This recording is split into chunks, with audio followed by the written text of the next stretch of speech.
अस्सलाम वालेकुम एवरीवन। मेरा नाम मोनिस उस्मान है और मैं आपको खुशामदीद करता हूँ एक और टॉपिक में on how to build a micro PL business with Daraz in Pakistan. आज का जो हमारा टॉपिक है वो है फाइनेंस। बेसिकली दराज पे स्टोर खोलने के बाद किस तरह आपने अपने कमीशंस पे करने हैं, किस तरह आपने पेमेंट कलेक्ट करनी है और कौन से चार्जेस हैं जो आपको इनकर होते हैं, दराज की पेमेंट साइकिल क्या है, कब आपके पैसे आपको मिलते हैं, नेट पे आउट कब मिलता है, उसमें से कितने पैसे कटते हैं, क्यों कटते हैं, क्या क्या पैसे कटते हैं, शिपिंग फ़ी चार्जेस क्या होते हैं, किस तरह कैलकुलेट करते हैं, और फाइनली आपकी अकाउंट स्टेटमेंट दराज सेलर सेंटर पे किस तरह उसको रीड करना चाहिए, किस तरह आप उसको पढ़ेंगे, किस तरह आपको समझेंगे, जिसके अंदर डिफरेंट टर्मिनोलॉजीज लिखी होती हैं। तो शुरू करते हैं। सबसे पहले दराज की फ़ीस को अंडरस्टैंड कर लें कि किस तरह की फ़ीस दराज आपको चार्ज करता है। दराज में 3 किस्म की फ़ीस हैं, चाहे आप सेलर फुलफिलमेंट बाय सेलर पे काम करें या फुलफिलमेंट बाय दराज पे काम करें, आप पे ये फ़ीस इम्पोज होती है। पहली होती है commission fee. Commission fee is basically एक फ़ी होती है जो जिस प्रोडक्ट को आपने जिस कैटेगरी में बेच रहे हैं, हर कैटेगरी की एक स्पेसिफिक फ़ी है, उसको कमीशन कहते हैं, तरास कमीशन, जिसको मार्केट प्लेस कमीशन भी कहा जाता है। अब उस कैटेगरी में पार्टिसिपेट करने के बाद जब आपका प्रोडक्ट सेल होता है तो उस प्रोडक्ट के सेल होने पे सर्टेन कमीशन दराज आपको चार्ज करता है, वो दराज की फ़ीस होती है। वो किस तरह होता है, जो आपकी लिस्टिंग की यूनिट है, जो आपने प्रोडक्ट लिस्ट किया है उसकी price into the commission rate, and that is what is charge as commission fee, और दराज वो डिडक्ट करता है। अगर आप एफ के मॉडल पर हैं तो जो आपके पैसे दराज खुद कलेक्ट करता है वो उसमें से वो फ़ी काट के बाकी पैसे आपको देता है। अगर आप एफ के मॉडल पर हैं फुलफिलमेंट बाय सेलर पे, तो देन आपको इन्वॉइस किया जाता है और फिर वो पेमेंट आपने दराज को अलग से करनी होती है। दूसरा आता है आपको shipping fee. Shipping fee is basically product को ट्रांसपोर्टेशन करने में जो कॉस्ट इनकर होती है उसको शिपिंग फ़ी कहते हैं। फ्रॉम पॉइंट ए से पॉइंट बी पे जब वो जाती है तो उसको जो ट्रांसपोर्ट करने की कॉस्ट आई है that is shipping fee. Shipping fee किस तरह कैलकुलेट की जाती है, जो उसका वेट है इनटू द शिपिंग रेट। अब शिपिंग रेट डिफर करता है, आपका डिपेंड करता है कि आपका ओरिजिन क्या है और आपका डेस्टिनेशन क्या है। ओरिजिन से मुराद कि कहाँ से वो प्रोडक्ट जा रहा है, डेस्टिनेशन कहाँ पे वो प्रोडक्ट जा रहा है। तो अगर कराची से लाहौर जा रहा है या कराची से कराची में जा रहा है तो कम चार्जेस होंगे, पर अगर वो कराची से इस्लामाबाद जा रहा है या गुजरात जा रहा है, गुजरावाला जा रहा है, तो ज़्यादा चार्जेस होंगे। तो इसकी जो पूरी एक शीट है वो हमने अलग से शेयर की है। सिमिलरली जो मार्केट प्लेस की कमीशन स्ट्रक्चर की शीट है वो भी मैं अलग से आपके साथ शेयर करूंगा। उसमें सारी कैटेगरीज के सारे कमीशन स्ट्रक्चर्स दिए हुए हैं, शिपिंग फ़ी के अलग रेट्स दिए हुए। फाइनली हमारे पास आता है payment fee. Payment fee is basically जो दराज आपका कैश कलेक्ट करता है उसको हैंडल करने के चार्जेस। जो आपका डिलीवर करा, कैश ऑन डिलीवरी का मॉडल होता है। जब आपका प्रोडक्ट डिलीवर होता है तो वो कैश कलेक्ट करता है और वापस लेकर आता है अपने सेलर सेंटर पे और फुलफिलमेंट सेंटर पे, और वो आपके अकाउंट में पे ट्रांसफ़र किया जाता है। तो उसको हैंडल करने के चार्जेस इज कॉल्ड पेमेंट फ़ी। इसकी कैलकुलेशन क्या होती है, जो यूनिट प्राइस है इंटू 1% और 1.25% डिपेंडिंग ऑन कैटेगरी किसमें आप काम कर रहे हैं। अच्छा जी, आगे बढ़ते हैं। दराज पेमेंट साइकिल। पेमेंट साइकिल समझना बहुत ज़रूरी है। दराज पेमेंट साइकिल आपको ये बताता है कि कब आपकी पेमेंट आपको मिलेगी। एफ मॉडल के लिए तो ये बहुत ही ज़्यादा ज़रूरी है, क्योंकि दराज एफ मॉडल पे दराज ही सारे आपकी डिलीवरीज करता है और आपके बिहाफ पे सारे पैसे कलेक्ट करता है। कलेक्ट करने के बाद आपको पेमेंट्स करता है। अब महीने में इनकी 2 पेमेंट्स होती हैं, बाय मंथली बेसिस पे ये लोग पेमेंट्स करते हैं। पहली जो होती है वो फर्स्ट जो 15 डेज़ की होती है और सेकंड जो होती है लेटर 15 डेज़ की होती है। अगर आपका ऑर्डर, कस्टमर का जो ऑर्डर आया है वो फर्स्ट से लेके 14th ऑफ द मंथ को आया है, तो जो आपको पेमेंट होगी उसकी वो 20 से 30 तारीख तक की होगी। और जो सेकंड पेमेंट साइकिल होती है वो इस तरह काम करती है, अगर आपको ऑर्डर आया है 15 से लेकर 30 तारीख तक या 31 तारीख तक, तो जो नेक्स्ट मंथ की पहली या 10 है उसमें जाके आपको उसकी पेमेंट मिलती है।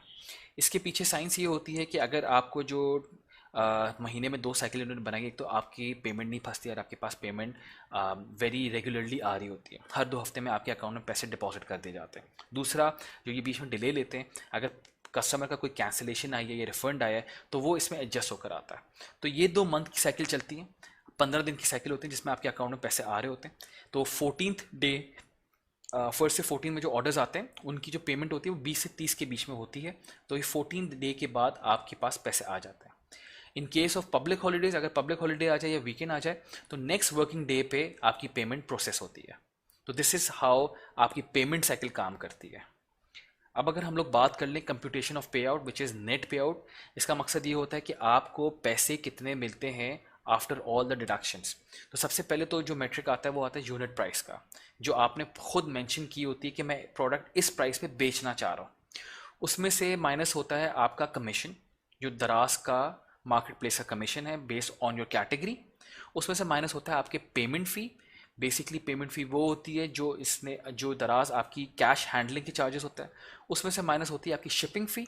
शिपिंग फ़ी इज़ बेसिकली जब आपको ट्रांसपोर्टेशन कॉस्ट आती है आपके प्रोडक्ट की।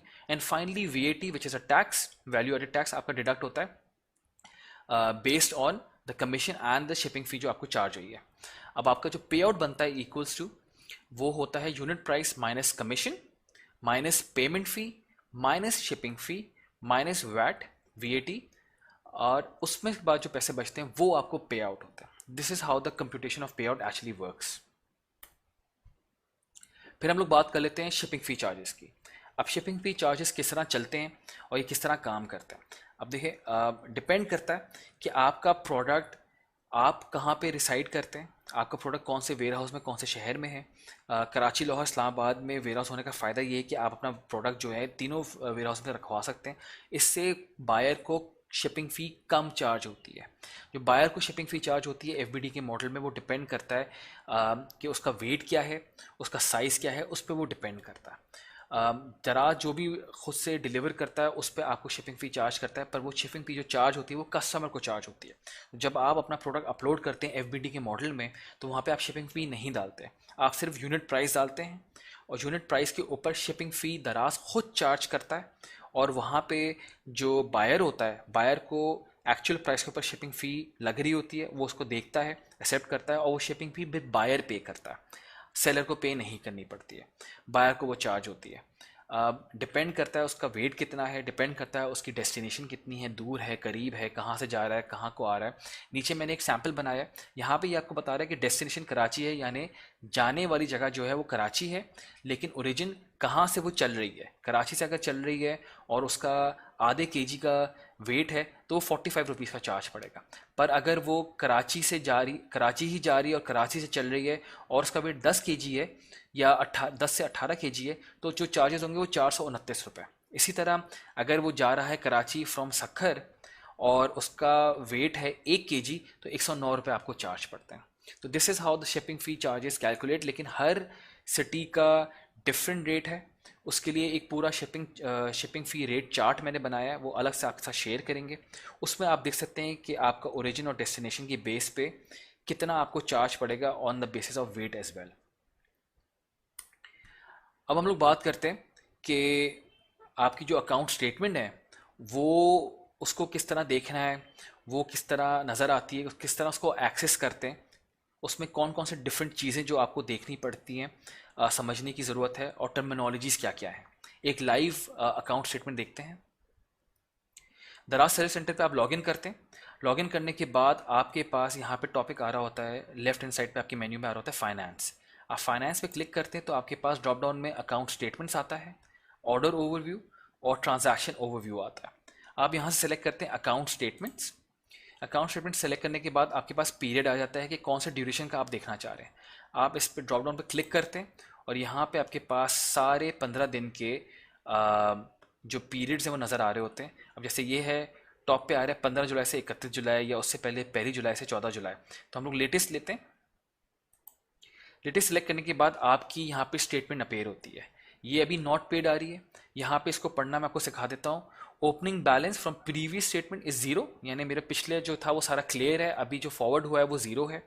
आइटम चार्जेस जो मैंने चार्जेस हुए थे, जो मैंने यूनिट प्राइस चार्ज की थी कस्टमर्स को, वो टोटल बनी है 8,80,727 रुपये। उसमें से क्लेम्स ज़ीरो है। अदर क्रेडिट जो है ये ऐड हो रहे हैं, जो ये पेमेंट कलेक्ट की है बायर से, विच इज़ 8,487 रुपीज़। दराज फीस माइनस हो रही है और उसके अलावा VAT भी माइनस हो रहा है। तो जो पॉजिटिव में फिगर्स हैं वो ऐड होती हैं और जो नेगेटिव में फिगर्स हैं वो उसमें से माइनस होके जो आपको सब टोटल आ रहा है वो आ रहा है 8,30,909 रुपीज़ 70 पैसे। ये मेरे अकाउंट में डिपॉजिट होंगे। क्योंकि 15 तारीख का मैंने जनरेट किया, तो ये 20 से 30 तारीख के बीच में महीने की मेरे अकाउंट में डिपॉजिट हो जाएंगे, और फिर मेरी उस ड्यूरेशन में जो ऑर्डर्स आ रहे होंगे वो नेक्स्ट साइकिल में चले जाते हैं। अब यहाँ पे जो ये टर्म्स लिखी हुई हैं, item charges, claims, other credit, दराज फीस, ये जो है यहाँ पे एरो पे आप क्लिक करते हैं ये ड्रॉप डाउन खुल जाता है और आपको सारे चार्जेस के ब्रेक डाउन दिखाता है। ब्रेक डाउन पे जो टर्मिनोलॉजीज़ हैं वो समझना बहुत ज़रूरी है, क्योंकि बहुत डिफ़िकल्ट टर्मिनोलॉजीज़ लिखी होती हैं। आप कभी कभी कंफ्यूज हो जाते हैं अपनी स्टेटमेंट पढ़ते हुए कि इस टर्मिनोलॉजी का मतलब क्या है। तो हम हर टर्मिनोलॉजी को डिटेल में देख लेते हैं। सबसे पहले आपका जो ऑर्डर सेक्शन है वहाँ पे आपके पास डिफरेंट किस्म की टर्मिनोलॉजी आती है। आइटम चार्जेस आते हैं। आइटम चार्जेस इज बेसिकली सबसे पहला आता है वो आता है आइटम प्राइस क्रेडिट। ये बेसिकली वो चार्ज है जो आपने खुद सेट किया था डिलीवर्ड आइटम पे और ये आपके बायर से कलेक्ट किया गया है। तो आइटम प्राइस क्रेडिट जो आपको मिल रहा है ये एग्जैक्टली वही होता है जो आपने सेट किया और बायर से कलेक्ट किया। फिर आपके स्टेटमेंट में लिखा होगा promotional charges general, promotional charges bundles या प्रमोशन चार्जेस वाउचर्स। ये तीन है, ये प्रमोशनल डिस्काउंट्स होते हैं जो सेलर या आप अपनी तरफ से देते हैं ऑन डिलीवर्ड आइटम। तो ये जो चार्जेस होते हैं ये आपको चार्ज होता है बेस्ड ऑन आपने क्या डिस्काउंट दिया था। फिर आपके पास आता है क्लेम्स का हेडर। क्लेम्स के अंदर आता है other credit which is shipping fee या पेड बाय कस्टमर्स। ये वो चार्ज होता है जो शिपिंग फी बायर को चार्ज हुआ था बेस्ड ऑन उसके ऑर्डर पे और ये बायर से कलेक्ट किया गया है। तो कितना कलेक्शन था वो यहाँ पे लिखा आ रहा होगा shipping fee paid by customers के हेडिंग के नीचे। फिर फाइनली आपका आता है ऑर्डर्स के अंदर दराज फीस। दराज फीस जो फीस आपको चार्ज हुई है आपके ऑर्डर्स पे। पहले तो आपका कमीशन आता है। कमीशन एग्जैक्टली वही जो हमने पहले डिस्कस किया, आपकी कैटेगरी पे डिपेंड करता है कि आप कौन सी कैटेगरी में काम कर रहे हैं और उस पर कितना कमीशन चार्ज हो रहा है। कमीशन रीबेट एक बेसिकली नई प्रमोशन स्टार्ट की दराज ने स्मॉल सेलर्स के लिए। अगर वो अपना टारगेट अचीव करते हैं तो उनको कमीशन पे कुछ रिलैक्सेशन मिलती है, कुछ छूट मिलती है। वो हम पे अप्लाई नहीं करती, वो बहुत छोटे सेलर्स पे अप्लाई करती है, just a promotional offer. Payment fee जब आपका कैश जो हैंडल कर रहे होते हैं उसकी जो फ़ी होती है वो आपको चार्ज होती है। उसके बाद आपके पास आती है शिपिंग फ़ी। अगर शिपिंग फ़ी दराज ने कोई कैंपेन चलाई थी जहाँ पे फ्री शिपिंग था और वो रीइंबर्स करेगी हमको, तो वो शिपिंग फ़ी यहाँ से आती है। ऑटोमेटिक शिपिंग फ़ी जो चार्ज होती है सेलर को। अगर कोई फ़ीस ऐसी है जहाँ पे सेलर को चार्ज हुई है तो वो यहाँ पे दराज फीस में डिडक्ट होती है।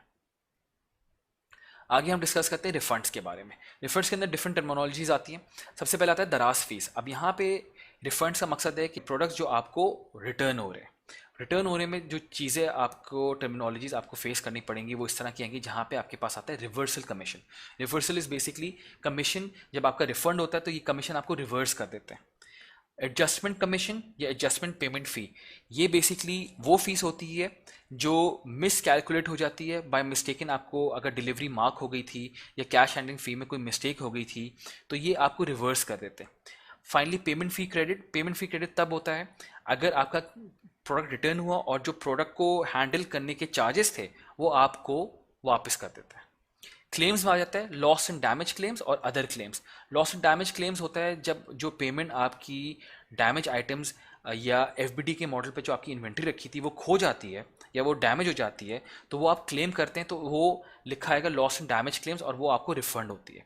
अदर क्लेम्स एंड रिटर्न, अगर सिर्फ आपकी पेमेंट डैमेज आइटम्स की है तो वो यहाँ पे अगर आप फुलफिलमेंट बाय सेलर पे काम करते हैं, एफबीएस पे काम करते हैं और आपका आइटम रिटर्न होता है तो वो डायरेक्ट दराज के वेयर हाउस जाता है, तो उसकी जो क्लेम फ़ी है वो यहाँ से नेगेटिव हो जाती है। फिर आता है आपका item charges.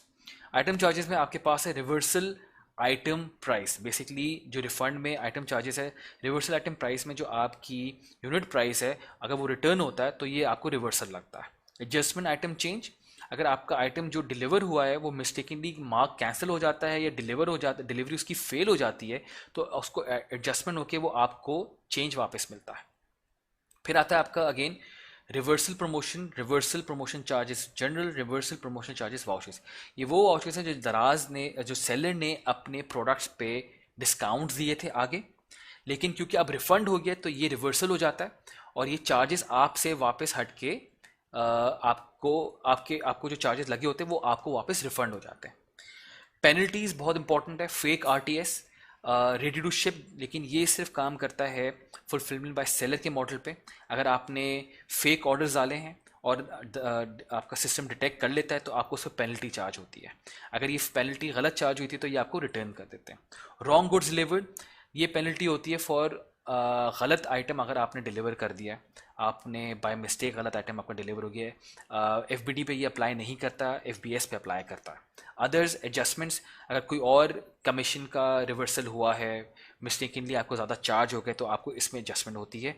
Other debits, other price के कोई अगर गलती से कोई भी आपको चार्जेस आ जाते हैं तो वो यहाँ से जो रिटर्न होते हैं तो अदर डेबिट्स के रिटर्न्स के हेडर के नीचे आते हैं।